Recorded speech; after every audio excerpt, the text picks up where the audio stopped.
afternoon. But at that time, Jasper Wall brought me a copy of this book, The History of Canadian Astronomy.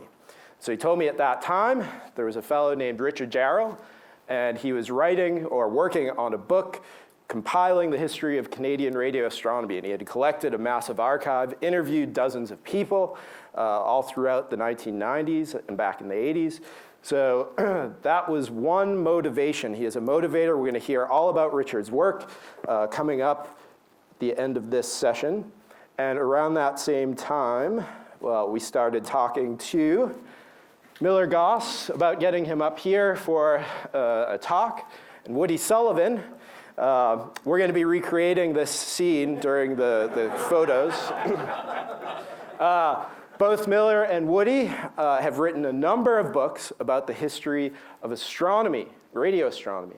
And so we're going to learn a little bit from them and Ellen Boughton this afternoon about how to practice history and the experiences they've had compiling their histories on radio astronomy.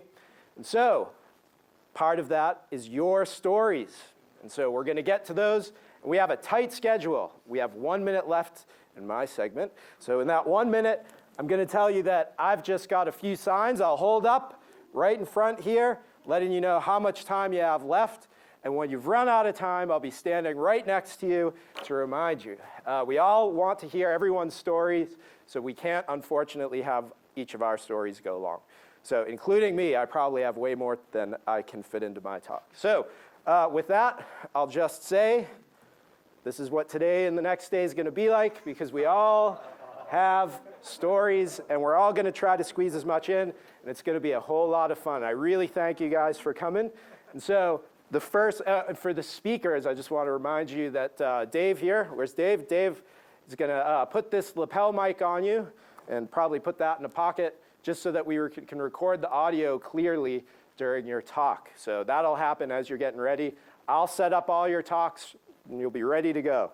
And I'm going to do that right now for our first speaker. So we're really pleased to have with us today Woody Sullivan. He's going to be our first speaker. So come on up, Woody. Let's see.